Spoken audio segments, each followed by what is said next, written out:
Good morning, students.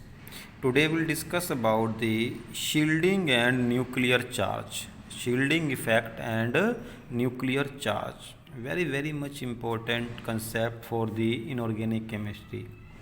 In plus 2 as well as in plus 1 some concept, but in plus 2 it will be a very major concept in 3 units. Okay. First shielding effect and then nuclear charge. And to know this, first you know the structure of the atom. You know that in the center of atom what is present? Nucleus, and around the nucleus in the spherical path electrons are present, and this spherical path is known as orbits. They are known as orbits. Okay, now see, ये आपका nucleus. We know first shell में maximum 2 electrons आएंगे, उसके बाद electrons increase होना शुरू हो जाएंगे 8. Okay, 1 2 3 4 5 6 7 8. Now see here, first is nuclear charge. What is nuclear charge? We know any atom is neutral in nature. Why neutral? Because किसी भी एटम में जितने इलेक्ट्रॉन्स प्रेजेंट होंगे उतने ही क्या प्रेजेंट होंगे? Proton in the nucleus. It means if I talk about this atom, here 2 electrons plus 8, 10 electrons are there. So here 10 protons should be there. Although neutrons are also present, but there is no role of neutron in the shielding or the nuclear charge both. So we will not discuss about the neutron. We will discuss about only the proton. They will show their effect. Why? If 10 electrons are there, then 10 protons are there. Electrons are having negative charge and protons are having positive charge. And charge of one electron is equal to the charge of one proton. Means if it is minus 2, it means it is plus 2. If charge of one electron is minus 2, then the charge of one proton should be plus 2. It will be neglected or cancelled. That's why it is neutral. So 10 electron charge is just opposite to the charge of 10 proton. So the atom is neutral here. But these 10 protons which are present in the nucleus, they are with positive charge. They will attract the negatively charged electrons towards itself. Then you will say, तो ऐसा तो होना चाहिए कि फिर तो ये electrons भी तो खींच सकते थे प्रोटॉन को, बट इन दोनों का केवल चार्ज ही सेम है, बट मास जो है वो प्रोटॉन का बहुत हाई है.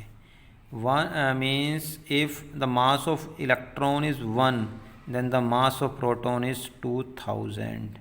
It means in terms of the weight, 2000 electrons is equal to 1 proton, because and then we know heavy thing can pull the lighter thing, because protons are having high mass.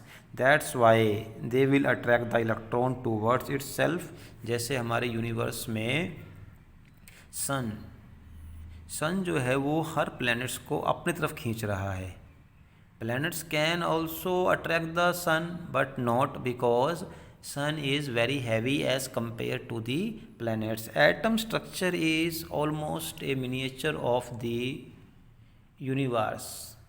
Of this universe, we know that in our solar system, sun is present. Sun is like a nucleus. It's very heavy, and the planets like our Earth, they are revolving around it in a circular path, and sun is attracting the planets towards itself by the gravitational pull. Although here this pull is not gravitational, it is electrostatic. Electrostatic means between different charges. If any force is between two different charge, then this force is known as electrostatic force. This positively charged nucleus will attract the electrons towards itself. That's why electron जो हैं इसके साथ रहते हैं, atom से बाहर नहीं जाएंगे. And this force by which protons और the nucleus attract the electron towards itself is known as nuclear charge. It is known as nuclear charge. और जितना न्यूक्लियर चार्ज हाई होगा उतना ही वो फोर्स के साथ इलेक्ट्रॉन्स को अपनी तरफ अट्रैक्ट करेगा. So the positive charge exerted by the nucleus is known as nuclear charge. Regarding the shielding effect, these electrons are also experiencing the nuclear charge or the charge of the protons or nucleus. These electrons also and these electrons also. Means अगर इसको हम category में बनाएं, ये first shell के electron हैं, ये second shell के इलेक्ट्रॉन हैं और ये थर्ड शेल के इलेक्ट्रॉन हैं. तो इन सब पर क्या सेम अमाउंट में न्यूक्लियर चार्ज एक्सपीरियंस हो रहा है? All they are feeling the nuclear charge in same manner और is there any difference? Then ये जो सबसे नज़दीक हैं इसके ऊपर न्यूक्लियर चार्ज बहुत हाई लग रहा है, इसके ऊपर न्यूक्लियर चार्ज थोड़ा कम लगेगा, और ये दूर हैं इसके ऊपर न्यूक्लियर चार्ज और कम लगेगा. डिस्टेंस का तो एक यहाँ पर फैक्टर है ही है, बट डिस्टेंस के अलावा एक फैक्टर और है, that is shielding effect. How? ये चार्ज इधर इधर फैल रहा है. अब क्या हुआ? ये 2 इलेक्ट्रॉन्स थे, ये 2 इलेक्ट्रॉन्स देखिए ऐसा नहीं कि ये यहीं पे स्टेशनरी रहेंगे. with the speed of light, very very high speed, they will revolve like this, and these 8 electrons also revolve around in this manner around the nucleus, this like this. Now ये जो electrons हैं यहाँ वाले 1 2 3 4 8, ये 2 electrons क्या करेंगे? Nuclear charge को कम करेंगे, क्योंकि घूमते रहेंगे. अब चार्ज जो है वो कम लगेगा, क्योंकि ये क्या करेंगे? एक स्क्रीन बना देंगे. स्क्रीन और शील्ड. स्क्रीनिंग मीन्स प्रोटेक्शन करना, किसी चीज़ को प्रोटेक्ट करना. जैसे कि sunscreen is a chemical which protect our skin from the harmful rays of the sun. It is known as sunscreen. Okay. जैसे अभी आप देखा होगा आपने, आजकल रामायण महाभारत आ रही है, वो क्या होता है कि कोई भी जो आपस में लड़ाई करते हैं तो दे यूज़ अ स्वॉर्ड और तलवार. तो उससे बचने के लिए उन्होंने अपने हाथ में एक स्क्रीन रखी होती है. That decreases the effect of the attack. ऐसे ही न्यूक्लियर चार्ज भी अटैक कर रहा है. किसके ऊपर? इलेक्ट्रॉन्स के ऊपर. पर नीचे क्या है? यहाँ पर एक स्क्रीन बन जाएगी. इस स्क्रीन बनने से क्या है? न्यूक्लियर चार्ज आउटर इलेक्ट्रॉन पे कम लगेगा, और ये जो इलेक्ट्रॉन आउटर मोस्ट में हैं इनके ऊपर न्यूक्लियर चार्ज और कम लगेगा, क्योंकि एक स्क्रीन तो इसने बनाई. मान लो आपके पास कुल फोर्स था 30, इसको पार किया, इसके बाद रह गया ये 25. अब इसको, ये भी स्क्रीन बनी हुई है, इसको पार करने के बाद हो सकता है ये 15 ही रह जाए. तो जैसे जैसे आपके इलेक्ट्रॉन्स एक शेल से दूसरे शेल में जाएंगे तो वहाँ क्या होगा? न्यूक्लियर चार्ज की वजह से, शील्डिंग इफेक्ट की वजह से न्यूक्लियर चार्ज कम होता जाएगा. It means shielding effect decreases the nuclear charge. इसको ऐसे मान सकते हैं, जैसे आपके पास ये 3 कवरिंग्स हैं, ये मान लो आपके पास, इसको ऐसे मान लो, ठीक है. मे बी कार्डबोर्ड्स मान लो आप इसको, थिक कार्डबोर्ड, थिक. और यहाँ से किसी ने एक बुलेट फायर की.